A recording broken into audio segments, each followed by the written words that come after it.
आज रज संक्रांति गाँ ठू सहर सबुठी उत्सवर माहौल गाँ आंब तोटारे सकाळु सकाळु शुभुछि रज गीत कुनी कुनी पिलांकठारु आरंभ करी कुंवारी माने सकाळु सकाळु नुआ पोशाक पिंधि पादरे अलता हातरे मेहेंदी मुंडरे कुमकुम लगाई सजबाज होइछन्ति। पिठा और रजपान खाई गाँ बुलिबा सहित दोली खेलिबारे लागि पड़िछन्ति।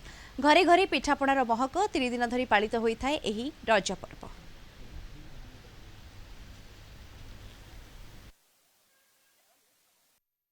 मयूरभंज जिला सरद ठारे जो सर्वंसहा नारी शक्ति अच्छी से माने विशेषकर महिला माने एठी एकत्रित होइकी रजर पर्व को पालन करुचंती जहा द्वारा कि से एते बड़ आयोजन करुचंती।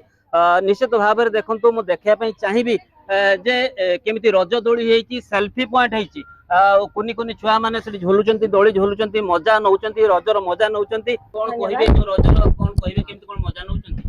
एइला हमर आरंभ होइची 2017 मसियारु आज अत्यंत माँ मानकर परिवेषण जोगु एति परिश्रम जोगु आज नवम वर्ष रे पहुंची पारिची। जेमिति कि बागुड़ी खेल होउची माँ मानकर झियो मानकर भी बागुड़ी खेल होउची आउ पुओ पिला मानकर म्यूजिक चेयर होउची झियो छुआंकर म्यूजिक चेयर होउची माँ छुंची सुता होउची बेलून फुटा होउची। तांपर जण महिला अछंती तांका पाखर प्रतिक्रिया नवा आज्ञा कोन कहिबे। रज आमे घरे बसी पालन करथलु 2017 मसियारु आमे बाहर को बाहरी आसुचु दोली खेलुचु केबे छोट बेले आमे खेलिथलु बहु चोरी एबे आमे बाहाई सरे केबे भाबी नथली जे बहु चोरी खेल खेलबे सब आम पिला माने भी खेलुचंती बहुत खुशी लागुची। जाति धर्म वर्ण निर्विशेष रे समस्त को एकत्रित करी समस्त को खुशी बांटुचंती।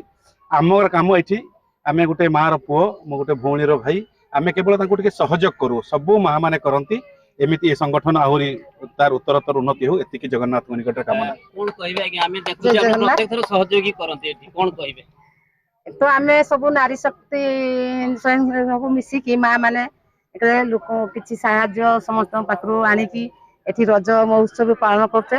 आज को 9 वर्ष हे गला आ आम भीतर एकत्रित जे जो मन माइन थाए समस्त भीतर प्राय किछि ना किछि मन माइन थाए ए रज रे आमे समस्त मिसी जाऊ संग साथी हेई खेलकूद करू दोली भी झुलू। अपर पखरे देखै पई चाहिबी केमति पोड़ पिठा प्रस्तुत हेची एवं जे पान भी प्रस्तुत रज पान प्रस्तुत हेची एवं महिला माने भी अछंती एवं परस्पर जो देखंतु पोड़ पिठा खोउचंती परस्पर पोड़ पिठा खोउचंती एवं रजर जो महक निश्चित भाव रे देखिया को मिलुची। एठी 9 वर्ष हेलानी सरत अंचल रे रज पर्व बहुत मौज मौजली से पालन करी आसुची। एटा मो बाप घर तो मु प्रत्येक वर्ष आसे एठी को रज पालिबा को आ माने रज पहुंचले रही हुएनी आसीबो केमती व्यस्तता पूरा आ बाप घर लोक भी केबे आसीबो माने व्यस्त। तो देखंतु रजर मुख्य आकर्षण होउची पोड़ पिठा आ पान रजर पान तो एठी तो देखो बापा माने केमती खुई दछन बहुत खुशी आ माने एते गुटे ताकर गुटे